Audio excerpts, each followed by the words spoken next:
Oklahoma made it legal to you can order cocktails to go. Mm-hmm. And they said they're going to continue to do that, I think, through the month of April. Man. My deal is, my thing with that is, once we get something afforded to us, it's really hard to go back to not having that available to you. Yeah, I'll have Makers and Coke. And when you get it it's just Coke. Just Coke. I mean, no worries. Just Coke. I think there's a lot of things that have happened that we're going to go back from. Like you were saying the other day, you don't think probably handshaking is going to be as prominent after all this. No, it's going to be it's going to be total it's going to be like almost a single knuckle bump now, not even a full not even the full fist. Yeah. You can't, or like an elbow tap, or you can't bang that and blow it up anymore. That just doesn't work. There's no more fist bumping and fries. I kind of thought you were crazy when you said it, but the more I think about it, that's a very real possibility. Yeah, people are going to get that's their new norm, and it's not going to be easy to unlearn that. It's absolutely amazing to me what a virus has into the world. And I mean, not just the people's health and people passing away from it, but what it's actually just really gripped the world and done to it is amazing to watch. Not that I ever want to see it again, but I mean, no, of course not. God, dude, I mean, it is pretty amazing to watch, though. I mean, it has completely crippled the world. Yeah, we're definitely shot in the foot from it. It's going to take a while before this limp is over. That was a real bad one. What came to my mind? Analogy episode. Another bad analogy episode. Yeah, that'd be awesome. I can't even remember what the hell we were talking about now. I was talking about how this has just crippled the world. I mean, it's wreaked havoc on so many people's lives, and it's not done yet. I mean, no, it's not even close to being done, and I don't think we're even close to figuring out what our new. I think getting away from handshakes is probably going to. Of course, the Japanese been doing it. Yeah, and I know the Chinese people shake hands, and the Koreans shake hands. I don't know what they do over in Africa. It'll be interesting to see what happens just in like small things like restaurants, how they clean things from now on. Oh, God, yeah. Between guests at a table, how they clean that and sanitize that table. Well, I wonder if it'll bleed down to small things like that. And do we bring our own stuff to sanitize our silverware and plate and table setting right there? Can we trust them to get that job done, or do we bring our own Clorox wipes? Which I've been places and seen people do that and been like, man, look at that. That's a germaphobe, off the charts. But that may become commonplace. It very well may. It wouldn't shock me if it did. Not at all. Yeah, that's what's weird, man. It's going to be interesting to see how this changes the world. That's like Beans asked us, what's the new norm going to be? I can't get that question out of my head. That's just preoccupied my thoughts forever. I don't know. Me and the missus live out in the country, and living out in a small town, there's not a whole lot of activities happening, anyway. So, I mean, small towns been practicing self-quarantine for a long time. Yeah, and I remember when people used to sit out on their front porch and talk to their neighbors, and that's something that's a definite gone now. Yeah. Well, it's funny you said that, because a couple of days ago I was out in the evening talking to my next door neighbor and his wife, and we very much had that bubble, around us, and it's a weird feeling, because I'm not used to that. Him and I are buddies, and we're the personal space is usually a lot less distance than what it was in that conversation. I walked away from it like that was strange. I mean, exactly, and we haven't hit the pinnacle of it yet, so not sure how much worse things are be for all of us until we start the downhill slope. And I have no idea when that's going to be. I can assure you that it's not going to be Easter. Yeah, I don't see that happen. No, I mean, I don't even think they're going to have the spread of it in New York under control. No. I mean, that shows you what happens when you got people crammed and just living on top of it. Well, not only that, there's so many people that travel by subway, and if that virus lives 2 days on stainless steel, then how many people did it infect? Thousands and thousands and thousands. If you're not affected by it, you're a carrier.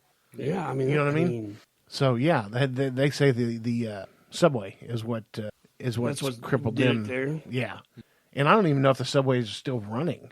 I don't know either. I do know that in a video I saw that there was a city bus driving down the street there, and the driver had a mask on, but the bus was empty. Nobody was on it.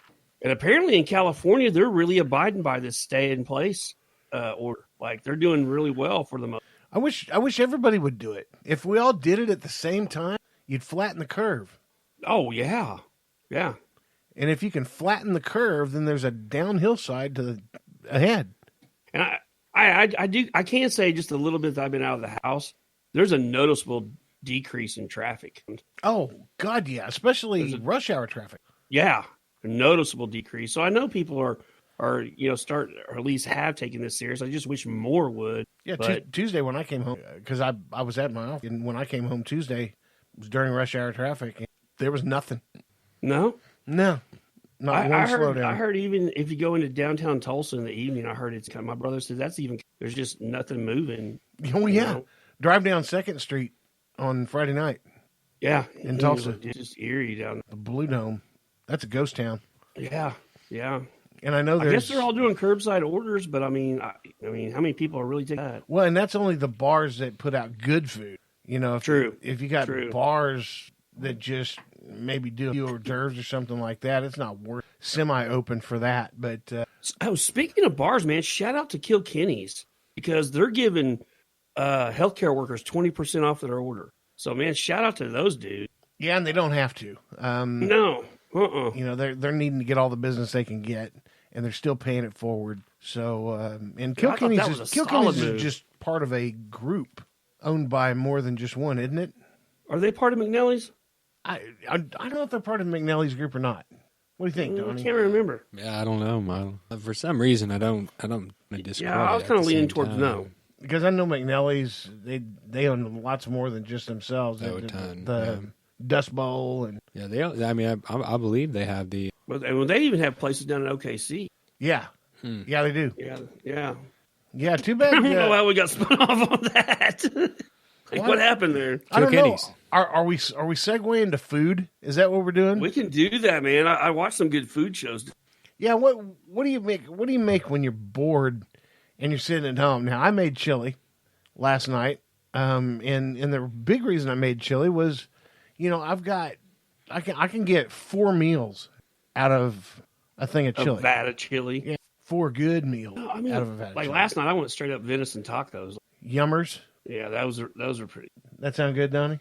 Venison tacos. Venison tacos. Oh yeah. Yeah. So then tonight, the nurse has a secret concoction of teriyaki marinade. I don't know how secret really. It's my mom's recipe. Yeah, but she marinated some chicken breasts up and grilled those up, man. So we knocked those out of the butt. Yeah, I mean, I guess that's one thing I can be doing to occupy my time. Start creating some good stuff to cook. Well, not only that, but perhaps write down the instructions on how to do it. I've been doing that in my memo section of my phone. My bacon ranch potato salad. Yes. Yeah. See, I've got that at the ready in my memo. So if somebody wants that recipe to make it, all I got to do is just send it off. Right. So man, maybe I should do that. My time. I got to find something to occupy my time over there because I would literally be in this house alone for 3+. I finally got my sugar cookie recipe tweaked to where they're cookies. Man, we need to do those, man. Next time we can get together. Yeah, I got it tweaked. And what I want to do is I want to start. I want to do something cool this next time. Like I want to make 3 complete, whatever you call it, doses, bowls full, whatever of my cookie dough. Batches. Yeah, batches. Thank you. Batches cookie dough. Talking about cookie dough. We're back on the cookie dough, man. Yeah. Anyways, I'd like to dye all 3 of them different colors to where you got you're having different colored cookies, except for take it and twist it together like a rope, and then chop it off at the end and make 3 colors in your cookie. Man, you're trying to get all fancy. Well, just because you ain't got nothing else to do right now. Exactly, it's complete boredom cooking, right? If you guys get really bored and all you know how to cook is mashed potatoes, well, screw it. Put blue food coloring in mashed potatoes, and now you got blue mashed potatoes. Bingo! Now you got a party. Exactly. Hey, I'll give you a Netflix find. Restaurants from the Edge. Restaurants from the Edge. Yeah, it's like these people go all over these crazy locations and they kind of revamp a restaurant. But Dennis Prescott is the chef in the series, and that dude is freaking mean when it comes to culinary. All right. You remember professional wrestling when we were younger? Yeah. Oh yeah. Like Mid-South Wrestling and all that. Remember when they had the gorgeous ladies of wrestling? Glow. Yeah. I challenge you to get on Netflix and watch Glow. I have seen this. I haven't seen it. I haven't ever watched any of it. It's actually pretty good. We're into Really? we're about halfway into the second season. It's pretty good. Now, see, last time we talked about watching stuff you wouldn't normally watch. Does that fall into that category? Totally falls into that category. Okay, cool. It's one of those shows that my wife watched that I would have never picked. But it's kind of like that,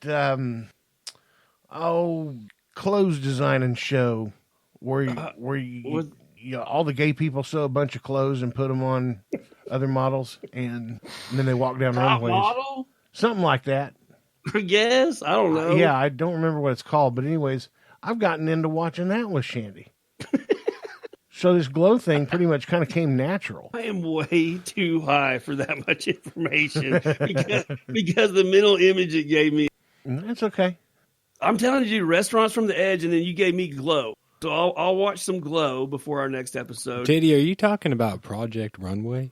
Project Runway, that's it. Is that the one? Yeah. Donnie pulled it out of the hat. God dang. It's like we're related. Holy crap. That's awesome. Jeez. So I'll watch some Glow. That was awesome. He just smacked my brain with my brain. I'll tell you what I was getting in. So, back in the late 90s, there was this HBO series. This is like a sketch show that was done by David Cross, Woodenkirk. Y'all heard Mr. Show? Have y'all ever heard this show? No. Oh, it's the most ridiculous show. So it's I've not ever the seen. Concords. No.